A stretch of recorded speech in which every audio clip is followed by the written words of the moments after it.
everyone, and welcome to another edition of Off Air with Kristen and Casey. I'm Kristen, he's Casey, and it is a special day because it is your birthday! Thank you very much. Oh my gosh. Scared me here. Give me a heart attack.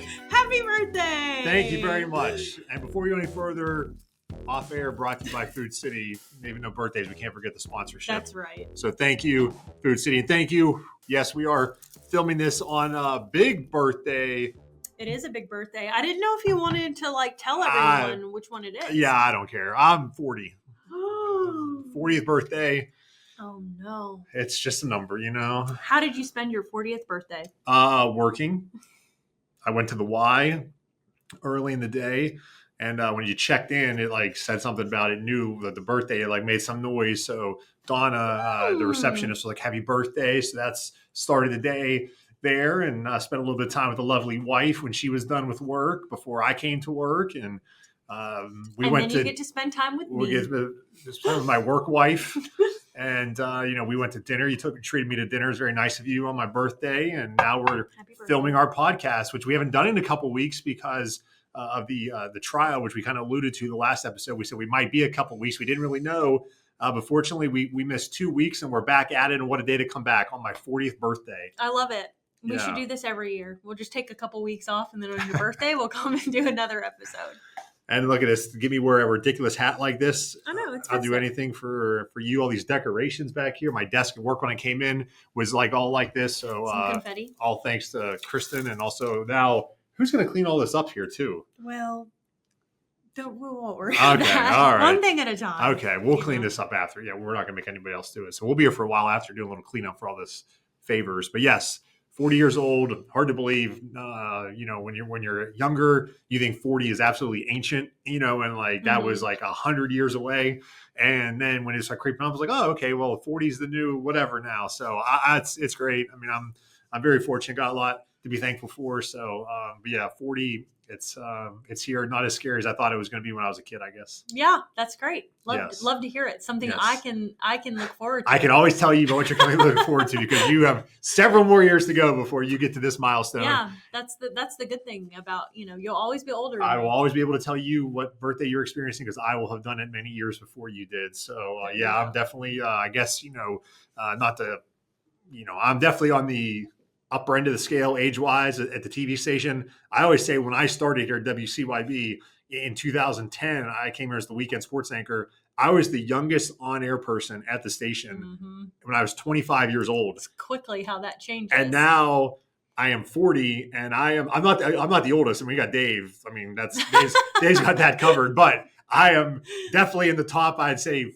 I'm in the top 5, I think, of oldest people now at the station. So it is amazing how I came in, I was the young buck, the youngest here on air, and now I'm one of the old fogies. I mean, I feel the same way. It's just crazy how much just even a few years changes everything, because I used to feel like I was one of the young ones at the station, and, I looked up to everyone, and I was young, wild, and free, and then all of a sudden it's oh, now everyone's asking me questions, and I'm an old one. Yeah. So, but, with old age comes wisdom. And then I have a lot of wisdom. Yeah. And Dave has a ton of wisdom then, if that's the case. He has a ton. We can bust on Dave since he's not here, obviously. For sure. But yeah, so awesome. It is nice. Obviously, growing up, you hate having always, my brother's birthday's in June and I'm February. So it was weather was always crappy usually around the birthday. The running joke in the family was we were always seeming to be on vacation. My brother's birthday, when it's nice, we're at the beach, we're here, we're there. And then for me, it's hey, it's just a day in February, so when I was younger, I may not have loved having a February birthday because you're in school too. Yeah. But now I like it. But see, now I think it's more reason to celebrate because it's cold and yucky and not a lot of things to do. So it's we're celebrating. We're going to have a good time. We are. And we're recording, on this, and just so, obviously this is going to come out, I believe on Thursday. So we record this on Tuesdays. My birthday is Tuesday of the week, not the day this comes out. So we did record this on February 18th is my birthday. Woo! Yes. All right. So the reason why we were not here for a couple weeks was, as we said, the Megan Boswell trial was coming up, and of course, Kristen did an amazing job. Was out Thank you. there for entire almost 2 weeks full. So Yeah. why don't you? I'm sure a lot of people. We had a lot of people watching on our social media, on air. A lot of people captivated about this case. Kind of give us what it was like from your perspective, being inside that courtroom every day in the process of, I'm sure, the biggest case and trial you've ever covered. Oh, yeah. Hands down, the biggest one I've ever covered for sure. I mean, I would just say, overall, looking back on it, it's nice to kind of finally have, a closing chapter, if you will.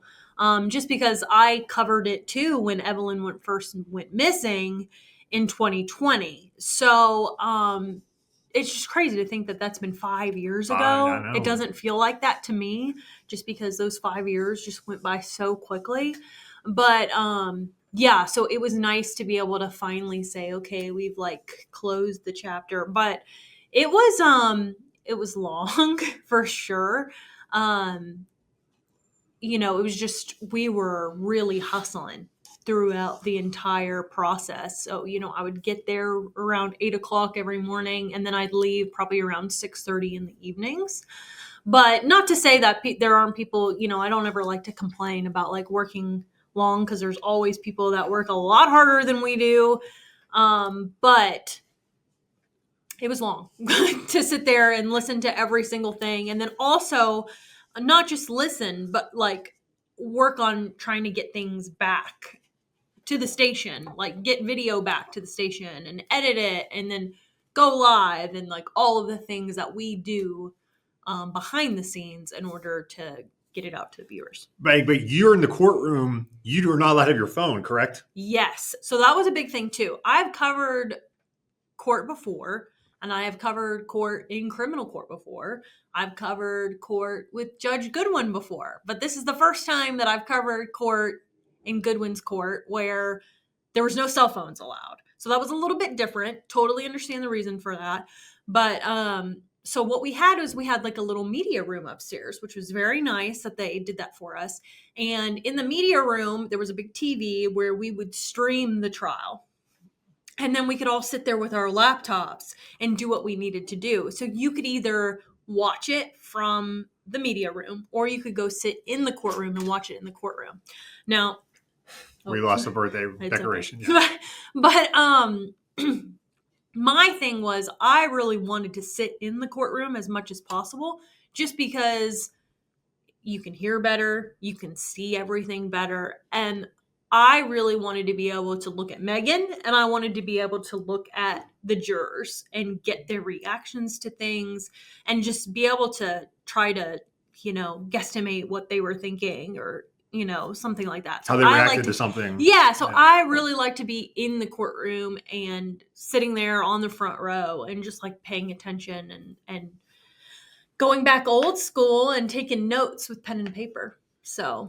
And we had obviously, leading up to this, you had been told, and the station was expecting that, we were told this could last 3 to 4 weeks. Yes. And then it starts off, and jury selection was done in 2 days, which I think a lot of people, we had our legal analyst, Rebecca Pepin, had a legal analyst, Julie Cantor, on it, and she was surprised how fast jury selection went. She thought it was going to take the whole week to do it. So what was at least maybe the jury selection portion of it like, when they were trying to narrow it down to the 12 people that ultimately make the decision, but they start off with a much bigger pool than that. Right. So it's funny that you say that too, because pretty much every court case that I have covered, that's what everyone says, is like, oh, jury selection is going to last a week or whatever. And for some reason, maybe I'm good luck or something, we get through it a lot quicker, because the big ones that I can think of, jury selection, this one probably took the longest for me. And 2 days is really not that long in the grand scheme of things.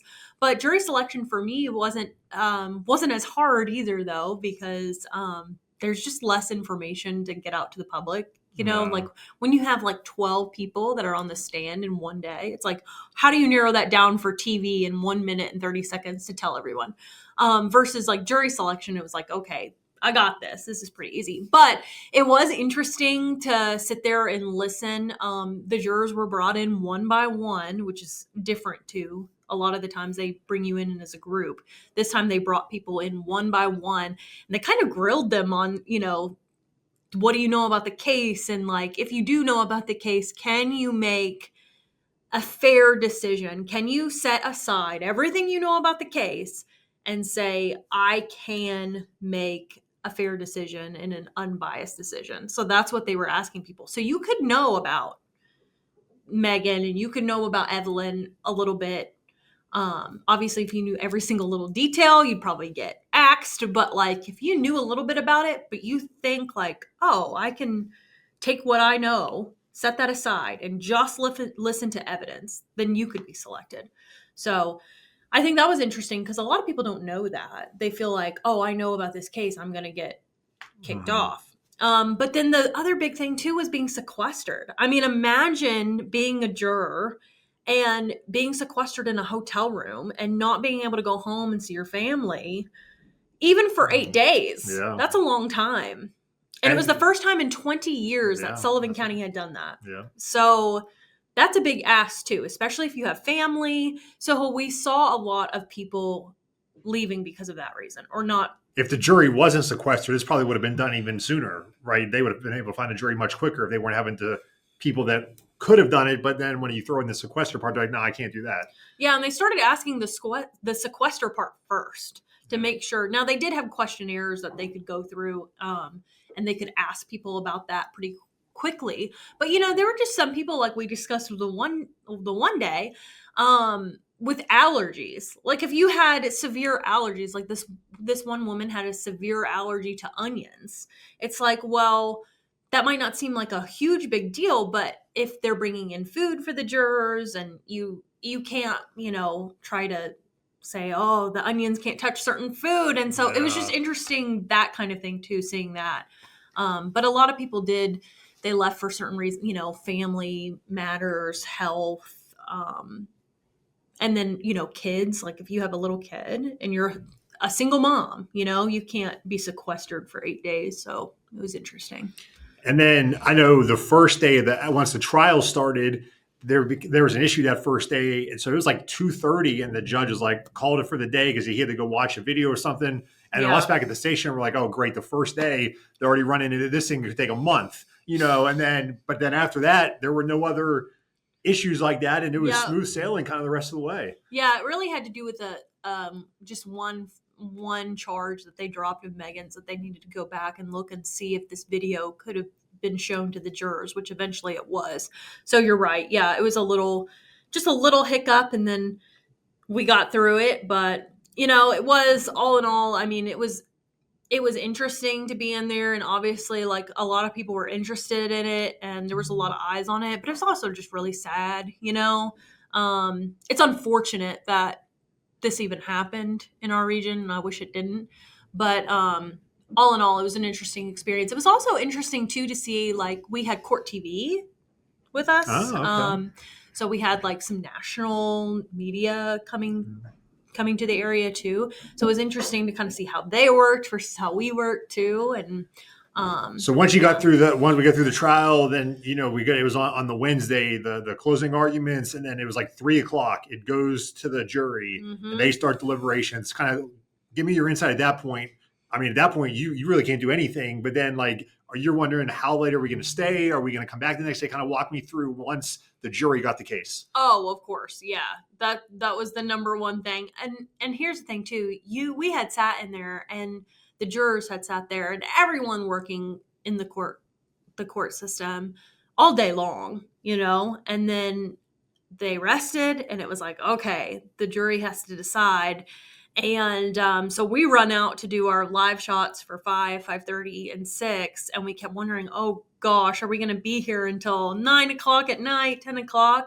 But eventually the judge called it and said, okay, we're going to let the jurors take their dinner back to their hotel. And then that was about 6:00. Yeah. And then they'll come back in the morning. And I am so thankful, Judge Goodwin, if you ever watch this, for you doing that, because it was just nice for me to be able to go home to my family and rest a little bit before the next day. And then they came back on the next day, which was a Thursday, And then it was only about 90 minutes or so after you guys start on Thursday, they come back and say, we have a verdict. Yeah. Yeah. It was pretty quick. And usually in cases, when the jury comes back quicker like that, it's usually a win for the prosecution. Versus if it takes days and long, that usually tells you that maybe there's some skepticism and they're leaning more towards the defense. So at that kind of moment, I had a feeling that she was going to be found guilty. I wasn't sure about like all 19 charges, but but I figured too, if she was found guilty of first degree murder, then the others would probably follow. And now just update what comes next, people. If they missed it here, she will have another date coming up soon. Yes, so she does in May 22nd, I believe. And that is for her other charges as well. Sentencing. Because, sentencing for her other charges. So she was given first degree murder with the possibility of parole, which means that if she's ever let out of prison, she'll be 69 years old. But she does have those other charges. So they could decide to run those after. That'll be up to the judge. Yes, it'll be up to the judge. And so we'll see how that all shapes up. All right, so that's kind of the insight there from Kristen, who did a fantastic job. Again, it was so, we're used to working with each other every day, anchoring 4 shows together a day.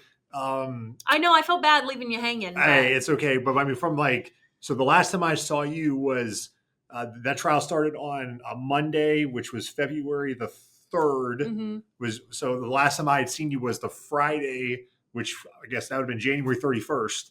So that was the last time I saw That's you. Crazy. And then I saw you on TV. We were talking obviously back and forth, but you did not come into the station. Mm-hmm. I saw you on the Saturday because there was one Saturday they were in. You came in here in the evening and we were out at ETSU working that day. So I did see you for about 10, 15 minutes that Saturday, and then didn't see you again until the Monday after the trial ended. So it was just very bizarre. It's like you're working this whole time, but you were out of the building 98% of the time over the last 2 weeks. And so Monday this past week was the first time that we anchored a show together in like 2.5 weeks. Yeah. It's crazy. It felt weird to me even coming back because everyone was like, hey, it was like I'd been on a long vacation, but it's like I've been working too. It was odd. And it just feels like, I don't know. It just feels so odd too because, I mean, in the grand scheme of things, it really wasn't that long or whatnot. It's just like I was so much out of the routine and into something else that it felt kind of weird coming back too. It was like, I feel like I should be doing more, like I need to go out and do some more stuff. I don't know. And I imagine it also had to be odd because, I mean, we work, you and I, we don't start work till 2:30 in the afternoon. Mm-hmm. And so for 2 weeks, you were starting, you said at 8 a.m. That's when you had to be there. So then you're on a completely different schedule than you're used to as well. I think maybe that's part of the problem too. That was so weird because I was getting up. Like normally I don't get up out of bed until like 7 o'clock. And because I needed to get ready and get my daughter to school before I went to court, I was getting up at like 6 a.m. So I was getting up earlier and then I was coming home. And then by then I was like pretty much exhausted and then going to bed and then doing it all again. So it was weird to like get up and have like hours off again. Because they did have, again, that first week, there was jury selection 2 days. Then the trial went Wednesday through Saturday. Mm-hmm. So you had obviously the judge wanted to keep it moving when people are their lives majorly disrupted to the jurors. So they went on a Saturday. Then you had Super Bowl Sunday off, right back at it Monday through Thursday, long days. So, I mean, there was whatever that stretch is, 10 of 11 days. You were immense in this case. Yeah, and then Sunday too, the Super Bowl Sunday, my husband worked. So like that was a weird day too, just because I was at home the whole day. So it wasn't like I could get out and like run errands, go shop. to the Pinnacle. It was like I was at home during all that too. So I don't know, just kind of a weird time, but I am glad to be back. We are glad to have you as well. And also we do want to give an update. We talked on this, I guess this was a couple months ago. You were nominated for an Emmy. Oh, I was. And we went to Nashville this weekend for the ceremony. So tell us how that kind of went. Yeah, so that was really fun. Went to Nashville. It was a really short trip, but it's a very formal event. So you got to dress up really fancy. People were in their tuxedos and just some really pretty dresses. And it was at the Fisher Center on Belmont's campus. Oh, okay. So it was very nice, like very, very nice venue. And we actually, I shouldn't even probably tell this story, but we were actually late because my husband left his dress shirt at home In in Bristol. Bristol. So we get to Nashville and we're getting ready to go. We had gone out to eat. Like we had gone to just have like an appetizer because we were like, oh, we're in Nashville. Let's go. So we like went and had an appetizer. And then we were like, okay, we'll have plenty of time. Like I was like, we should get there at like 6:30. That means that gives us like 30 minutes for the cocktail hour. And then dinner starts at 7. He realizes he doesn't have his dress shirt at like 6:10. So he got an Uber from our hotel to Men's Warehouse. He Ubered from Men's Warehouse and then had the Uber wait while he got a dress shirt and then Ubered back. And then quickly, you know, of course it's like folded in a little thing too. So like luckily the hotel has a iron. So we're like ironing the dress shirt. So we did not make it. We were the last to arrive. But you know, fashionably late. Fashionably late, that's right. But didn't come away with the award this time, but it's okay. We had a fun time. It was really nice. And it is an honor just to be nominated. So, and you have won an Emmy in the past. I have. Now, when you won the Emmy, that was around the COVID time. Yeah. And we actually, some of us, we all went to dinner at the Roadhouse. Yes. And you had to watch it on your phone. And my husband didn't forget his dress shirt then. Did not. I mean, it's amazing how, you know, back then, I mean, you know, there was no ceremony to go to. Right? Yeah. So, like, to me, it was like, okay, this is cool to experience because I didn't get to experience it before. Yeah. So that was fun.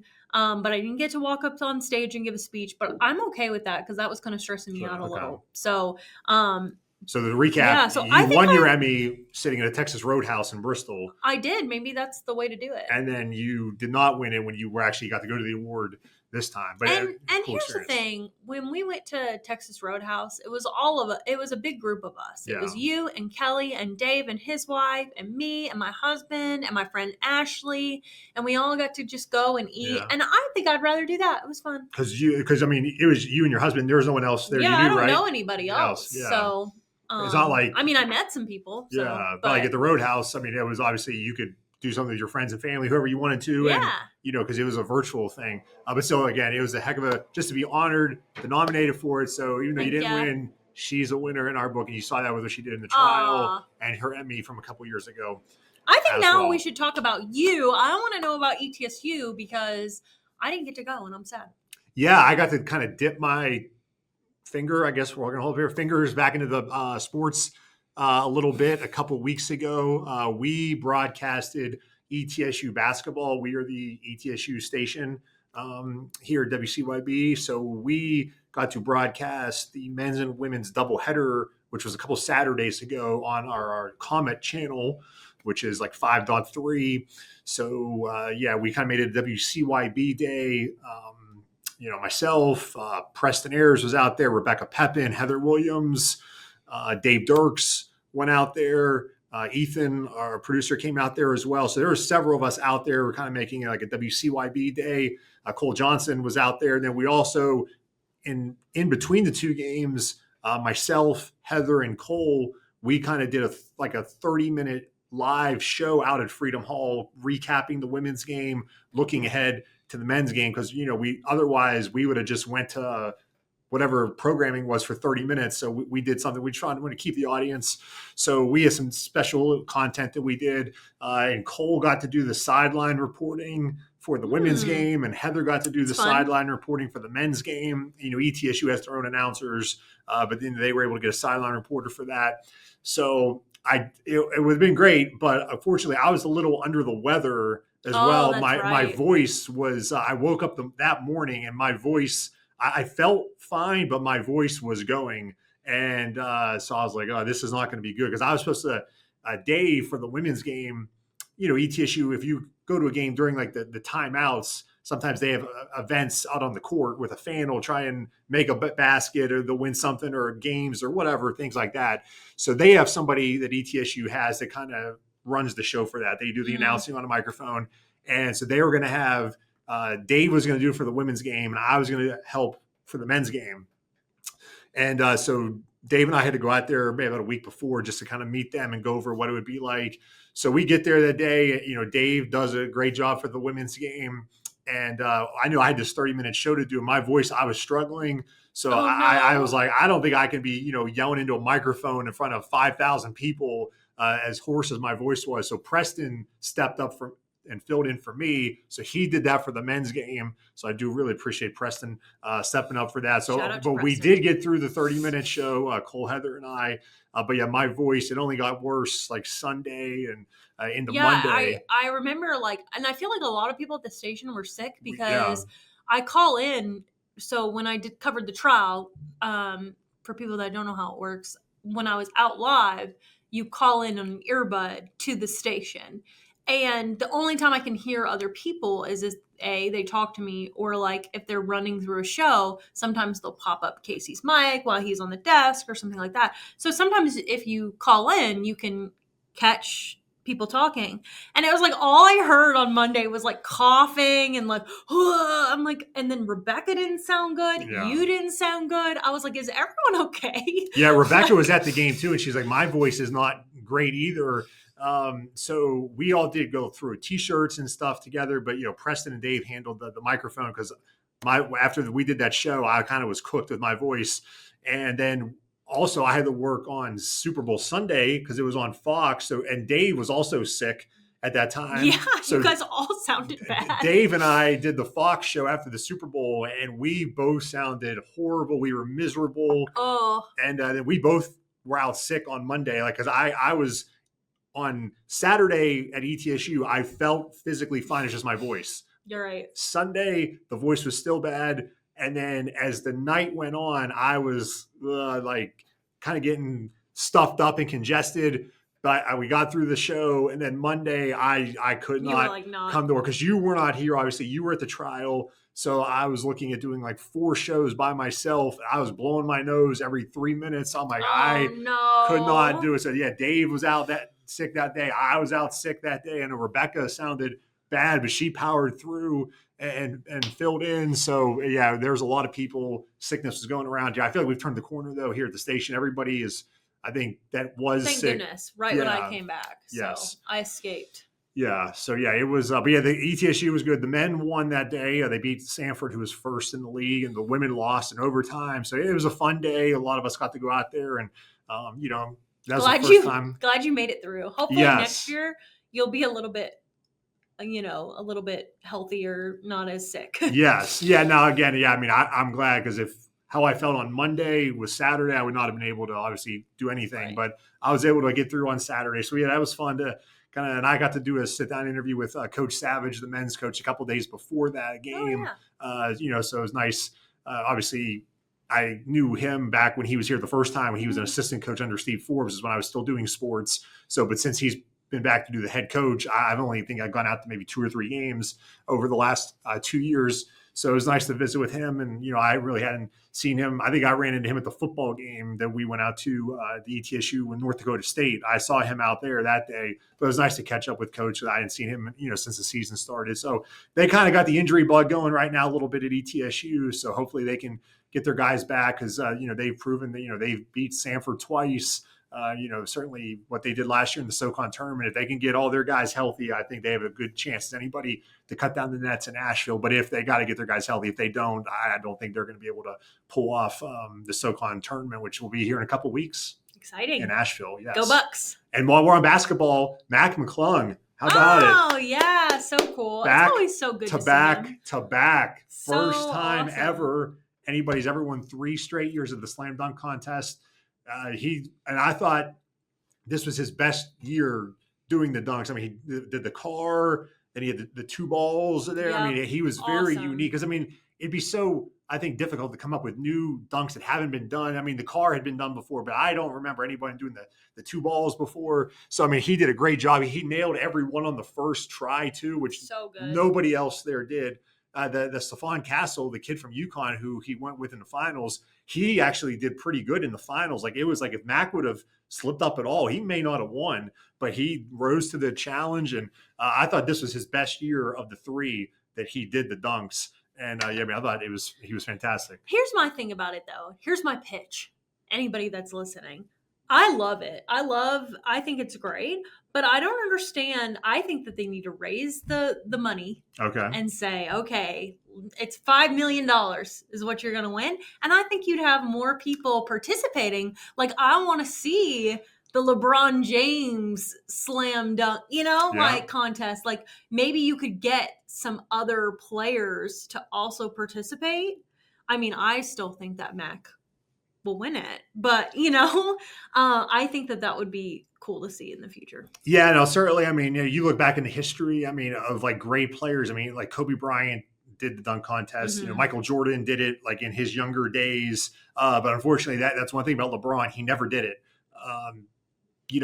And some people blame him for what the dunk contest has become because they're seeing like all the star players did it. He was kind of the first one to not do it. And then everyone after him was like, well, if LeBron's not doing it, I'm not going to do it. Yeah. So now that's why they need to raise the money. That's not going to, for $5 million for those guys. Okay. That's nothing. 10. I don't know. Yeah, I know. I mean, it is. I mean, it's even the game too. The game stinks. They had to change the format this year where they did it like you're playing to 40 because the guys are giving no effort at all. So, I mean, it's not just the dunk contest. The NBA All-Star game is stinks. They changed the format. Really, probably the best thing was they did it last year. Like Steph Curry and Sabrina Ionescu, the WNBA, they did like a shoot-off 3-point. And, they didn't even do that this year because they wanted Caitlin Clark, but she didn't want to do it because she wanted her first time to be in the WNBA All-Star game, which I totally understand. So, yeah, I mean, it's the whole – it is. But, I mean, Mac – now it's like, of course they asked him afterwards, are you going to do it again next year? And he's like, probably not, but maybe. What if there was $5 million on the yes, line? I mean, obviously, he's not making what like the big guys in the NBA make. So, I mean, yes, he would absolutely. But at some point, I feel like 3, you ride off. No one ever did that. I mean, from now, all we can do is I kind of go down. So I think he should not do it again. But again, if they're going to offer him a lot of money, then you got it. Absolutely. Because I mean, that's how, he can set himself up for because he in the G League, I mean, he's making awesome money compared to what most people make, but it's to what like an NBA star makes, it's peanuts.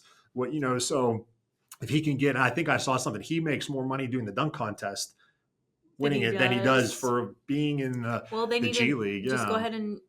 But it's amazing to know move him on up. Covering that kid in high school. Even his senior year, I was like, there never been, if you would have said, 6-7 years from now, he's going to win the NBA dunk contest, I'd be like, you're out of your mind. Like, there's no way. Man. And now he's done it 3 times. I mean, it's just amazing how he's progressed. I just remember like his YouTube videos and stuff though, like back when he was younger too. Like he had tons of like YouTube videos doing stuff like that. So I don't know. No, I mean, he did. I mean, he did videos and even like that, he was, I think kind of like when his sophomore season, it was like, okay, he's a nice basketball player.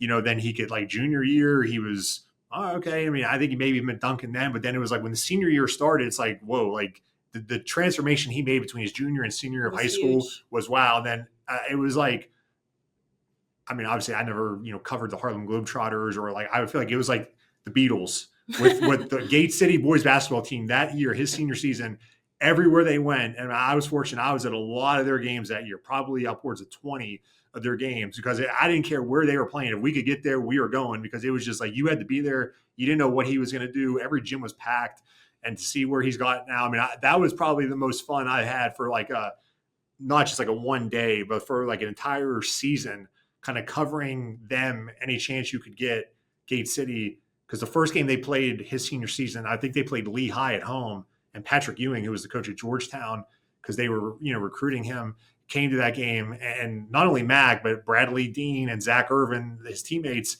they each had some dunks as well. I think there were 6 dunks in the first quarter. And I'm like, where am I? Because I was like, I don't think I had seen 6 dunks locally in the 10 years before that I covered basketball in this area. And then I saw 6 in one quarter from Gate City. And then that season, it just took off from there and went all the way to them winning the state championship in Richmond. I mean, that was definitely something I look back on and probably one of my most fun times here getting to cover that season of his senior year. But yeah, so to see what he is now, and I just wish he would get a shot, in the NBA. I mean, he's gotten a few, as they say, a cup of coffee in the NBA, but he hasn't been able to stick with anything. But well, I think they should. Me and you think you know. Yeah, So well, we should yeah. they should take our Why, I advice. don't know why NBA GMs aren't calling us asking us for our opinions. They should. Yes. They should. But yeah, congratulations to Mag. That was awesome Congratulations. Saturday That's pretty cool. night. And yeah. Oh, well, I was watching too the hockey, you know, the Four Nations, the NHL. Oh, yeah. They're doing that tournament kind of during their break. The US, Canada, Finland, and Sweden are playing a tournament. The US and Canada played on Saturday night and USA. dropped the puck USA. and dropped the gloves. There was 3 fights in the first 9 seconds of the game. Oh my gosh, between US it. and Canada. Yeah, it was amazing. And US won, and they're going to play later this week for the Four Nations Championship. Pretty neat. Yes. Well, I also have a treat for us since. Yeah, we do. That's usually how we end the show, is eating something that you bring in. Yeah. Okay. So today is no exception. And it's especially great because it's your birthday. Okay. So is this something that I will like now? Yes, I was nice to you because I figured it's your birthday. Yeah, let me get that and for you. I was going to get you cake, but then I was Yeah. like, do you even really like cake that much? I mean, I'll eat it, but it's not my favorite. No, but you Yeah. do like cheesecake. Oh, sure do. All righty. So that's what I brought. So I brought you a vanilla cheesecake. Oh my gosh. And this is from a local baker. Okay. Tipping the Scale. Have you heard of it? No. It's a great little place in Bristol, Tennessee. It's called Tipping the Scale? Tipping the Scale. Okay. Because after you eat the food, you're going to tip the scale over. Yeah, that's okay, right. All right. And I had the nicest little conversation with him. He was great. So you should definitely go and check them out. He bakes every morning homemade cheesecake, and he's got every morning you can look at his Facebook page, and he has the list of the flavors that he has that day. But then he's also been selling to like other restaurants and things who maybe don't do desserts. So they buy his cheesecakes and stuff and have it in their restaurants. So this is a vanilla. So you can have your choice. You can have vanilla or you can have this chocolate one. And then I also got, if you choose vanilla, I figured you might want the strawberry topping. That's okay. We got a winner. So I got the strawberry topping on the side. You know me well. Do I'll tell you what I'm going to do is I'm going to just take a look. I'm going to maybe cut a little bit of this. I want to share this with the people in the newsroom too. I don't want to eat the whole thing of this. Yeah, you do. So maybe I'll just cut a. There you go. All right, yeah, I'm going to cut this cheesecake. I'll have a bite of it, but I'm going to cut it first. So I don't want to. Tipping the scale. Yeah. Really nice, really nice guy. He's got a really good story too. And he bakes all of his, like I said, all of his desserts homemade. And the crust, he tells me, like a lot of the crust that he makes homemade, he makes them himself, like with cookies. Really? So then he sells cookies too. So you can also. Are you okay with having the chocolate one? Oh yeah. Okay. Actually, I picked the vanilla one for you. I just thought I would give you an option in case you were like, I don't like vanilla. But I was pretty sure that would be your choice. All right, let me just eat this real quick here so we can end the pod. That's a huge bite. Oh, I missed the strawberry. So the best thing I brought on the pod? I might take back what I said about sharing with the newsroom. I think I might just keep this. This is awesome. This is great. This is the best thing you brought on off air. And tipping the scales. Well done. This is fantastic. Yay. Well, happy birthday. The big 4-0 with a slice of cheesecake. Best way to end the birthday. And I guess this is a great way to end the podcast for this week. Glad to be back. First one in a couple weeks. So I think we shouldn't be taking any couple week hiatuses for the near future. We'll be back. So we'll be back. Thanks again to Food City for sponsoring Off Air. Thank you for watching. Hope you enjoyed this week's show.